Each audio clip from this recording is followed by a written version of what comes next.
Okay. Which standard are you in? Sir, fourth, sir. Fourth. Fourth grade, sir. So are you called Athreyan or Srivatsan? Athrain, ma'am. Athreyan. Athrain, sir. Okay. So fourth standard, which chapter do you have this year? Second chapter? Yes, sir. Second chapter. Second chapter, sir. Second chapter. Okay. Um, 1 second. We will see. Um, just give me a minute.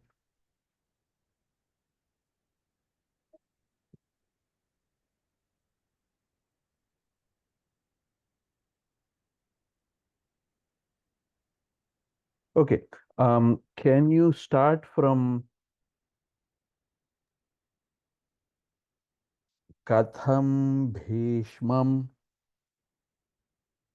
कथं भीष्ममहं सङ्ख्ये द्रोणं च Okay. Madhusudan. So 1 second. So whenever the judge asks for a verse, Yes, sir. before which there is an uvacha, you have to start with that uvacha. Okay.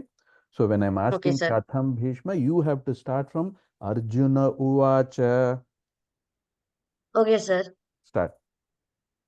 Arjuna उवाच कथं भीष्ममहं सङ्ख्ये द्रोणं च मधुसूदन इषुभिः प्रतियोत्स्यामि पूजार्हावरिसूदन गुरून् हत्वा हि महानुभावान् श्रेयो भोक्तुं भैक्ष्यमपीह लोके हत्वार्थकामांस्तु गुरूनिहैव भुञ्जीय भोगान् रुधिरप्रदिग्धान् न चैतद्विप्मकतरन्नो गरीयः यद्वा जयेम यदि वा नो जयेयुः यानेव हत्वा न जिजीविषामः तेव स्थिता प्रमुखे धातराष्ट्राः कार्पण्यदोषोपहतः स्वभावः पृच्छामि त्वां धर्मसम्मूढचेताः यच्छ्रेयस्यां निश्चितं ब्रूहि तन्मे शिष्यस्तेऽहं शाधि मां त्वां प्रपन्नम् न हि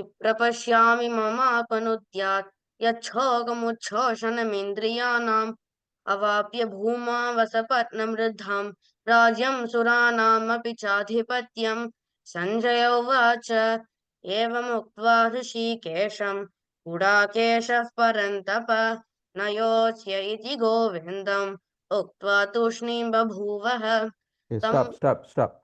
Okay, so at least for this training, you have to slow down a little bit so I can identify your mistakes a lot more. Okay, and okay then sir stop you. So just slow down some more. Your chanting is a little on the faster side.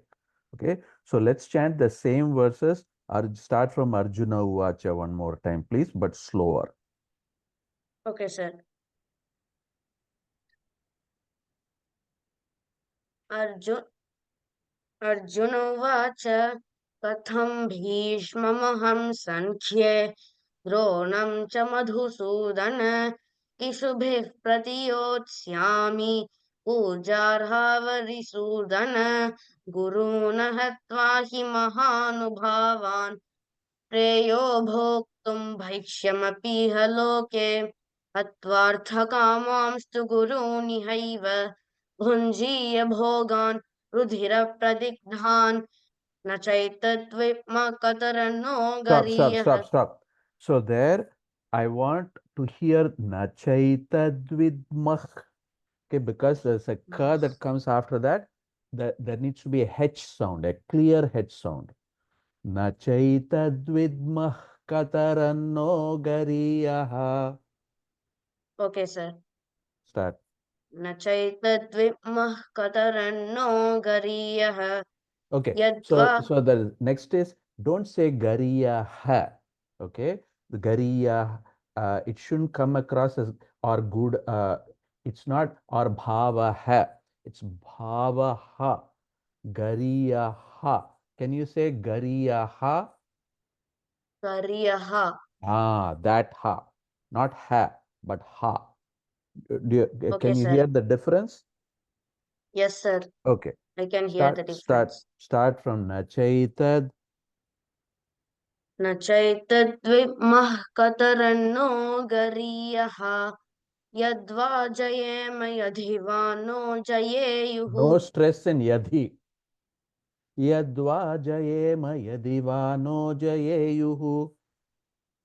यद्वा जयेम यदि वा नो जयेयुः यानेव हत्वा न जिजीविषामः देव स्थिता प्रमुखे धार्तराष्ट्राः कार्पण्यदोषोपहतः स्वभावः पृच्छामि त्वां धर्मसम्मूढचेताः यच्छ्रेयस्यां Okay.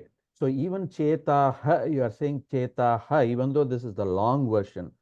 The the difference between so the long version of the visargam is chetaha. You have to open your mouth really, really widely. Okay. Okay, sir. Gariyaha chetaha. Prichhami tvam dharma sammudha chetaha. Just like cheta, where your mouth shape is, as soon as you say cheta, you just have to say ha with the same shape, chetaha. Okay, sir. Can you say chetaha 2 times? चेताः Ah, चेताः very nice. Start from karpanya doshopahata swabhavaha. कार्पण्यदोषोपहतः स्वभावः Again, पृच्छां bhava. I heard bhavaha. Don't say भावः bhavaha. Everywhere where there is a short visargam, you have to say ha and not ha. Okay, Start sir. from karpanya one more time. कार्पण्यदोषोपहतः स्वभावः पृच्छामि त्वां Prichhami tvam. पृच्छामि त्वां धर्मसम्मूढचेताः यच्छ्रेयस्यां निश्चितं ब्रूहि तन्मे शिष्यस्तेऽहं शाधिमां त्वां प्रपन्नं न हि प्रपश्यामि ममापनुद्यात् यच्छोकमुच्छोषणमिन्द्रियाणाम् अवाप्य भूमा वसपत्नमृद्धम् राज्यं सुराणामपि चाधिपत्यम् Okay. सन् Can you chant nahi prapashyami one more time? Okay sir न हि प्रपश्यामि ममापनुद्यात् यच्छोकमुच्छोषणमिन्द्रियाणाम् Okay. अवाप् Okay. I'm hearing indriya nam. Are you able to say nam? Take your tongue all the way back to the roof of your mouth and say nam. Can you say nam? नाम Okay. Getting closer. Yachokamuchoshanam indriyanam. यच्छोकमुच्छोषणमिन्द्रियाणाम् Okay. Same. Continue. Avapya bhuma. Okay sir अवाप्य भूमा वसपत्नमृद्धम् राज्यं Okay. सुराणाम् Again. Avapya bhuma vasap. Okay. Can you start from bhutam and say it slowly? अवाप्य भूमा वसपत्नमृद्धम् राज्यं सुराणामपि चाधिपत्यम् Okay. Again, that's the same na problem. I think you have to practice just saying that I know you're trying, okay? But it's not coming as na. It's coming somewhere between na and na. Okay. Okay sir But you have to keep practicing. Okay. Continue. Sanjaya uvacha. Sanjaya उवाच एवमुक्त्वा हृषीकेशम् गुडाकेशः परन्तप न योचयति गोविन्दम् उक्त्वा तूष्णीं बभूवः तमुवाच हृषीकेशः प्रहसन्निव भारत सेनयोरुभयोर्मध्ये विषीदन्तमिदं वचः Senayorubhayor. One more time. सेनयोरुभयोर्मध्ये विषी Senayorubhayor madhye. The dha needs stressing. Okay sir सेनयोरुभयोर्मध्ये विषीदन्तमिदं वचः. I like this pitch a lot better than the pitch until your pitch all the time until now was low. Okay, this last line alone, just Yes, now, sir. 30 seconds ago, when you chanted the last line, the pitch was really good. It was higher than before. So can you try and maintain, first of all, can you repeat that high pitch? Senayoru bhayor madhye. सेनयोरुभयोर्मध्ये Higher pitch, higher मध्ये bump. No, bump up the pitch higher. Senayor. सेनयोरुभयोर्मध्ये विषीदन्तमिदं No, shout. वचः. Okay, maybe one way of explaining this is louder. Can you chant louder? So when you try and chant louder, usually the pitch goes up. Okay, sir. Senayorubayor madhye, because you have the voice for it. सेनयोरुभयोर्मध्ये It's still the same pitch. Shout at the top of your voice. Ask everybody to close your. सेनयोरुभयोर्मध्ये विषीदन्तमिदं वचः. No, chant from your belly and not from your. Say, take a deep breath. Okay. Senayorubayor madhye सेनयोरुभयोर्मध्ये विषीदन्तमिदं वचः. Okay. So practice saying really loud with a higher pitch. If somebody in the family knows music, okay, I'm trying to get him to chant at a slightly higher pitch. Okay. So that Okay, way sir. it comes across as more booming. Otherwise, it lacks energy because you have a good voice. You have a good booming voice. You're not making full use of it. What I would like you to do is learn or chant chapter verses 1 to 10 without any pronunciation mistakes. You did make a few pronunciation mistakes. Okay. Who's your teacher? Sudha Okay. ma'am. Okay. So increase your pitch louder, no mistakes, 1 to 10. Send me a separate recording. Okay. Okay, sir. Okay. All right. Thank you. I will see you next time. You are doing a great job. Okay, sir. Okay. Thank you, sir. Thank you. Hi, Hima. Namaste, sir. Namaste. Chapter 6, is it? Yes, sir. Okay. And if time permits, I want to do 7 to 12 as well, sir. Okay. Manah Kritva.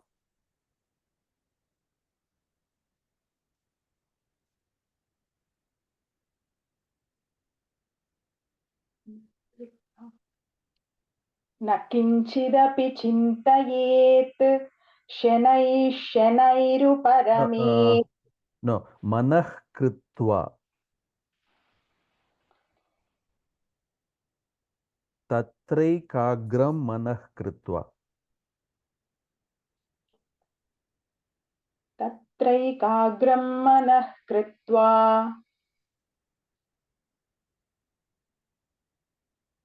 I'm not able to recollect, sorry. Yata Chittendriya Kriyaha.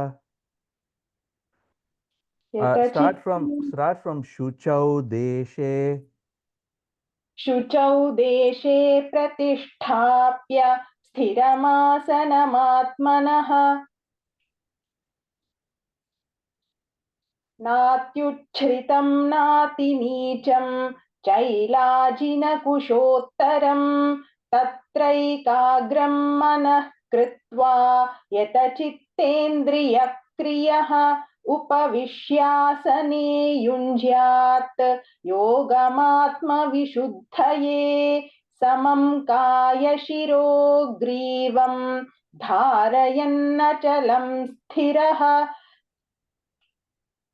सम्प्रेक्ष्य नासिकाग्रं स्वं दिशश्चानवलोकयन् प्रशान्तात्मा विगतभीः ब्रह्मचारि व्रते स्थितः मनः संयम्य मच्चित्तः युक्त आसीत मत्परः युञ्जन्नेवं सदात्मानं योगी नियतमानसः शान्तिं निर्वाणपरमां sayogi. Is it Sayogi Paramo Mataha, sir? Sayogi Yes, Mayi yes. Sayogi Sayogi. paramo mataha. Sayogi Paramo Mataha Arjuna Uvacha Yoyam Yogastvaya Proktaha Samyena Vimudho. Sorry. Vimudho.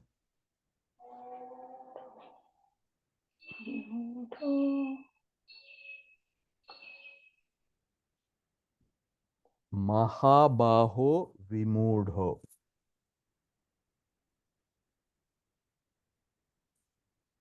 Apratishto mahabaho vimudho. Apratishto Mahabaho Vimudho Brahmanah Pathi एतन्मे संशयं कृष्ण छेत्तुमर्हस्य शेषतः त्वदन्यः Can you start from संशय kachinno? कच्चिन्नो भयविभ्रष्टः छिन्नाभ्रमिव नश्यति अप्रतिष्ठो महाबाहो विमूढो ब्रह्मणः पथि एतन्मे संशयं कृष्ण छेत्तुमर्हस्य शेषतः त्वदन्यः संशयस्यास्य छेता न ह्युपपद्यते श्री भगवान Cha na. सॉरी सर Cha na.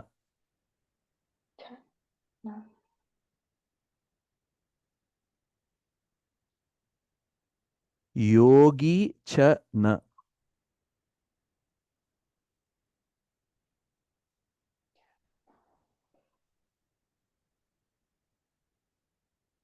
Cha yogi cha na.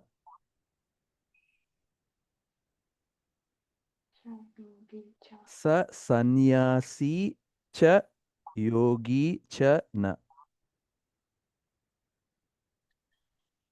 ससन्यासी च योगी च न निरग्नर्न चाक्रियः यं सन्न्यासमिति प्राहुः योगं तं विद्धि पाण्डव न ह्यसन्न्यस्तसङ्कल्पः योगी भवति कश्चन आरुरुक्षोर्मुनेर्योगं कर्मकारणमुच्यते योगारूढस्य तस्यैव Sarvatra samam. सर्वत्र समबुद्धयः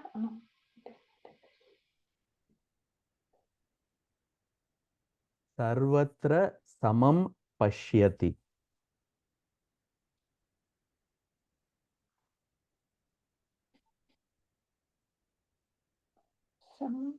समं पश्यति योऽर्जुन सुखं वा यदि वा दुःखं स योगी परमो मतः अर्जुन उवाच योऽयं योगस्त्वया प्रोक्तः साम्येन मधुसूदन Bhuyaha. सॉरी सर Bhuyaha.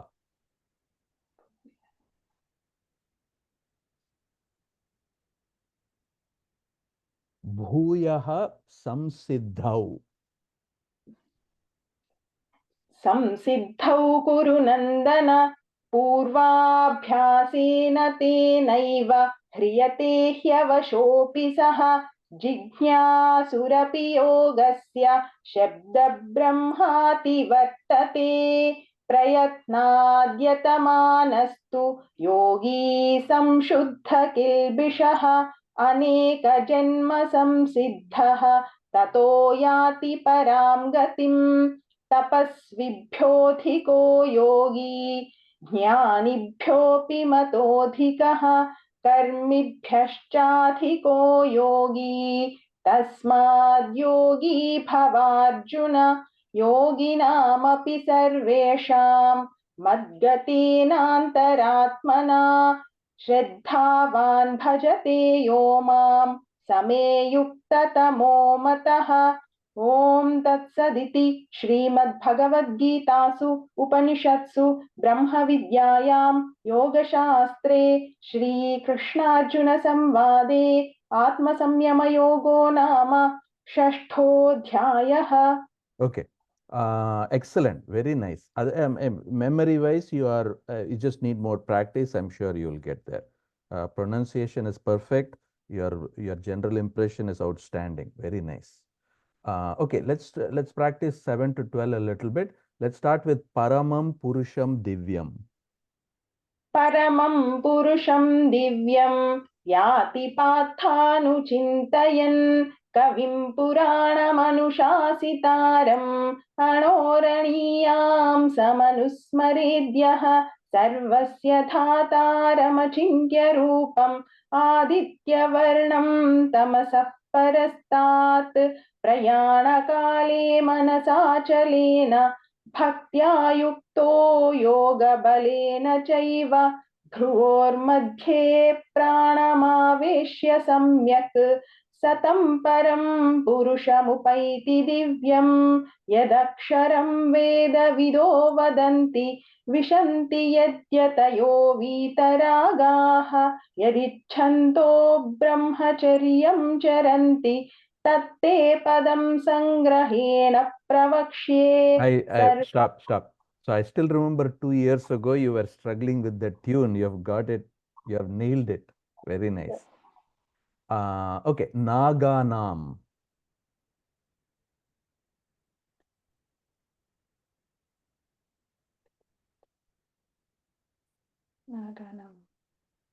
Naganam Varuno. वरुणो यादसामहं पितॄणामर्यमा चास्मि यमः संयमतामहम् प्रह्लादश्चास्मि दैत्यानां कालः कलयतामहं मृगाणां च मृगेन्द्रोऽहं वैनतेयश्च पक्षिणां पवनः पवतामस्मि रामः शस्त्रभृतामहं झषाणां मकरश्चास्मि स्रोतसामस्मि जाह्नवी Te Deva.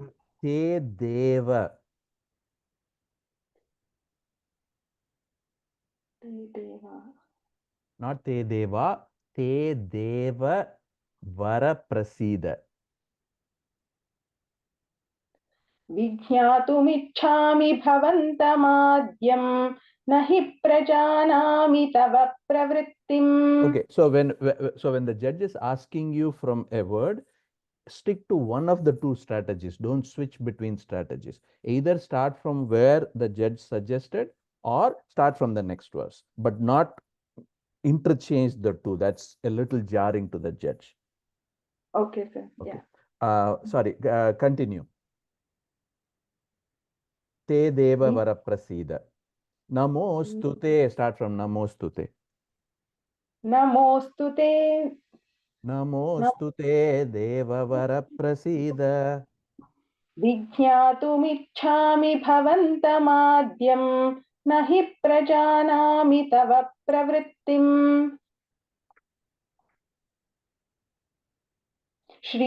श्रीभगवानुवाच कालोऽस्मि लोकक्षयकृत् प्रवृद्धः लोकान् समाहर्तुमिह प्रवृत्तः ऋतेऽपि त्वा न भविष्यन्ति सर्वे.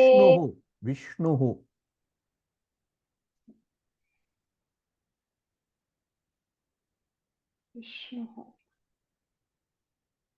Vishnuhu Jyotisham.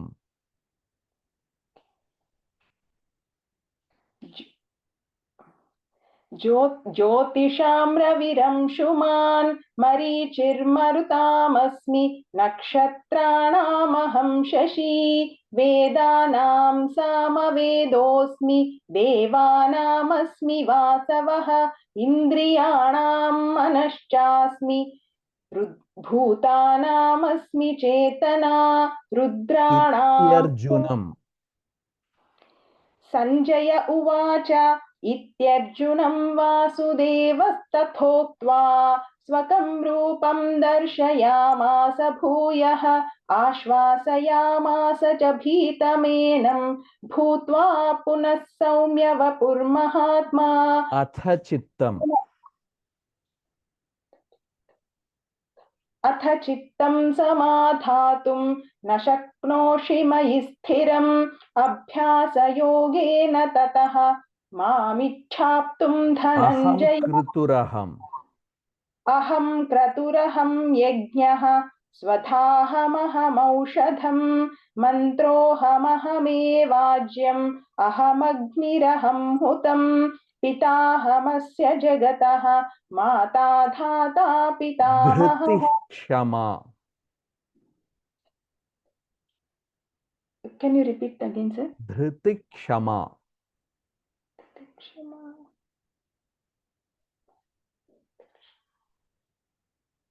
Smritir medha dhritish kshama.